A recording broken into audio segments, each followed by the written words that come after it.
All right, so the plan for today is to create the subfloor. So if you recall, we're going to put a subfloor down so that we can put the water tanks underneath. The subfloor is going to be very simple. It's just a framing that we're going to put together with 2x4s. We're going to rip a few and then some plywood. Pretty simple project. Super excited to get back into it. Thanks for all the comments and the chats and how we're all excited to keep this project going and see it to fruition.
So we're about ready to piece these together. So we made 4 of them, and one thing that my dad reminded me of, which is super important, we made one, and then he suggested we came down and fit it in and see how it worked out. And thanks to that, we were able to see that it was good, but it was going to raise up the floor a little bit more because we forgot to factor in one of the pieces. So, lesson for me for the future, if you have many of one thing to do, make one, try it out. Make sure that it's going to be what you think it's going to be, and then you can do the rest. So as you can see, these I-beams are pretty simple. We have a 2x4 that we've ripped in half, and 2 screws with some glue adhesive between each. And then this is just 10 inches, so in all it's going to give us about 13 inches.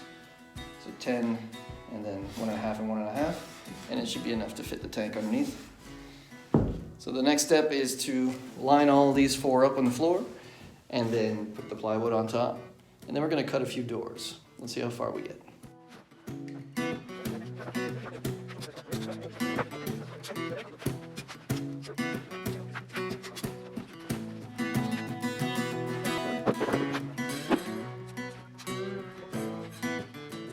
Alright, so as we're putting these down, it gives us a chance to kind of talk through how they're going to be used.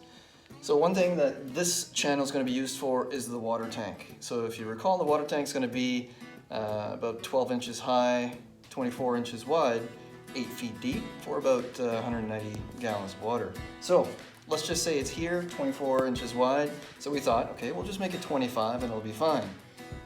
But one thing that I noticed is that there's something that might be a problem. So let's say this is the water tank, and we want to take it out. It's going to be on some sort of tray. So we're going to take it out. Oh, what's happening here? Hits the wheel well. So it's a good thing that we're checking it here. That means we're going to have to give it at least wider than what this is going to ask for, but the wheel well is also going to be cased with some insulation, so it's going to need a few more inches. So therefore, this has to be 29 inches so that it can compensate for the room that we're going to have for this wheel well. Nothing that you can really see on paper. You sort of have to build it bit by bit and try it out, and then just take your time, think it through, discover these things. Part of the puzzle, isn't it? Yeah, it is.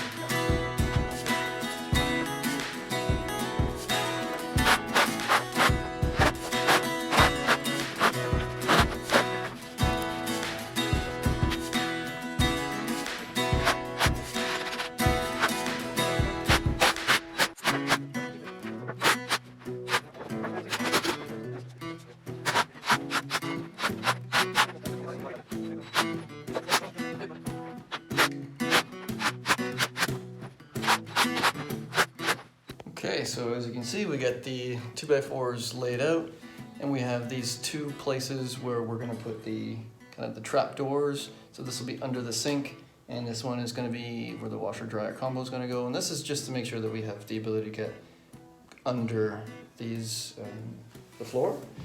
Another thing that we wanted to make sure of is this is where the bathtub is gonna be. And we got to keep in mind where the drain is. So we don't have the bathtub purchased yet, so I'm not sure exactly where the drain is going to be located. Likely here. So we just made sure that there is no stud in the way in case the drain would be dead center of a stud. Little things we try to do to help figure this out. The big puzzle.